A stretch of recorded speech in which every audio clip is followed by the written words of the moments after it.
The call came at 11:47 p.m., a number I didn't save, a voice I recognized instantly, my former boss, the same man who smiled when he slid the termination letter across his desk, the same man who said the company was moving in a different direction, as if he wasn't the direction my wife kept glancing at during office parties. His voice tonight was different, shaken, breathless, almost frightened. "Listen, whatever you think you know." He stopped. A muffled sound behind him, like someone stumbling. Then, a click. The line went dead. I stared at the dark screen for a long moment. Not angry, not confused, just aware. Something was coming. Something he thought I was already ahead of. Maybe I was. Maybe I'd been ahead for longer than he realized. I stepped outside, letting the cold air slide between my ribs. The city was silent, emptied by winter and fatigue. My mind wasn't. It hadn't been for weeks, not since the day I lost my job, only to sign a $25 million contract with a competitor 7 days later. Success feels different when you have no one to share it with, or when the person you plan to share it with keeps stepping out of the room to answer messages she won't explain. I walked back inside, sat at the kitchen table, and waited for morning. Something had shifted, and I could feel the world quietly preparing to show me why. The first sign was the perfume. Not hers, not mine. Something expensive, sharp, lingering in our bedroom the way guilt tends to. She laughed when I asked about it, called me paranoid, stressed, overthinking. Maybe I was, maybe I wasn't. Then came the night I signed the contract. $25 million. More than I had ever imagined earning. I drove home rehearsing how I would tell her, how she'd light up, how she'd throw her arms around my neck. But when I opened the bedroom door, the script dissolved. She wasn't alone. And the man standing over her, shirt half-buttoned, hair disheveled, was the same man who fired me a week before. They didn't see me at first. They were too focused on each other. Her hand in his hair, his on hers. Their bodies tangled on the bed I bought. I didn't speak. I didn't move. He froze before she did, pulled back, eyes widening with a fear he tried to swallow. She turned slowly, like she already knew the shape of my silence. I walked out before either could speak. I expected her parents to call. I didn't expect them to defend her. "You were never good enough for her," her mother said. "You should have worked harder," her father added. I listened, quiet, detached, as if they were characters in someone else's story. Days later, at a mutual friend's party, they both approached me. The wife who broke her vows and the boss who broke my career. They laughed, joked, whispered, until someone stepped beside me, and my former boss's face turned white as bone.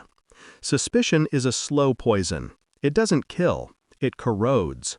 I let it work, quietly, methodically. I didn't confront her. I didn't scream. I didn't plead for explanations she would twist into excuses. I simply watched. Her late-night walks, her phone turning face down every time I entered a room. The sudden gym sessions she never returned sweaty from. Patterns, always patterns. I collected them the way surgeons prepare tools, precisely, without emotion. I remembered the day I signed the contract. My new business partner, an old friend of my father's, had asked why I looked distracted. I told him I suspected something was wrong at home. He didn't ask questions. He simply nodded and said, "Find the truth first, feel later." So I did. Phone records were easy. She always underestimated my intelligence. The messages were coded in excuses, but the timing told everything. Her GPS history was worse. Motels, offices, neighborhood corners she'd never mentioned.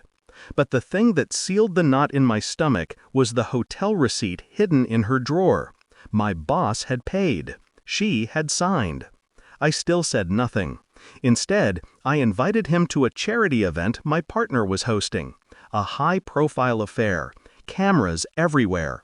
People with reputations to protect. I knew he'd come. Arrogance is predictable. I knew she'd show up too. Curiosity is its own leash. I arrived early, calm, focused. The storm inside me had quieted into something sharper, clarity. All I needed was the final piece, and it arrived in a white envelope the morning of the event. A report, a set of photographs, a timeline, proof. The truth didn't hurt. The betrayal didn't either. What hurt was realizing how long I had been rewriting red flags into love letters. The report felt heavier than paper. I held it between two fingers when she walked into the living room. She froze at the sight of it. She recognized the envelope. Everyone who cheats knows what those envelopes look like. "What's that?" she whispered. I didn't answer. I placed it on the table and stepped aside. Her hands shook as she opened it. Photographs slid out. Hotel hallways, parking lots, restaurant corners. Her and him. His hands, her mouth, their pattern. She stared at the evidence like it was written in a language she had forgotten. Her lips parted, not to deny, to breathe. Where did you get this?" I looked at her the same way I look at strangers who ask irrelevant questions. She broke first, collapsed into a chair, head in her hands, a trembling apology falling through her fingers. I felt nothing, just a small, distant confirmation I had been right. The charity event was packed, cameras flashing, conversations murmuring in practiced sophistication. My former boss arrived with the same smug swagger he always carried. Until he saw who was beside me, my new partner, the CEO of the corporation that swallowed his old company whole. The man who now owned the office my wife had kissed him in. My partner placed a hand on my shoulder. "This?" he asked. I nodded. My former boss blanched, almost stumbling backward. My wife, entering behind him, saw his face and realized something was wrong, terribly wrong. I stepped closer. No anger, no hatred, just conclusion. "You kissed her in my house," I said quietly, "but you built your career in his." My partner smiled, a cold, corporate smile that meant contracts had been reviewed, accounts had been audited, and consequences were already in motion. My boss swallowed. "Oh my God, He couldn't finish. He didn't need to. His company was gone. His job was gone. His reputation was dissolving right there on the ballroom floor. My wife reached for me. I stepped away. Her hand hung in the air like a broken promise. I walked out into the cold night alone. Not lonely, just free. The silence was clean, sharp, honest. She followed me outside, sobbing, begging, reaching. I didn't turn.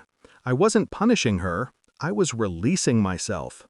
People think betrayal shatters you. It doesn't. It strips you, leaves only the truth.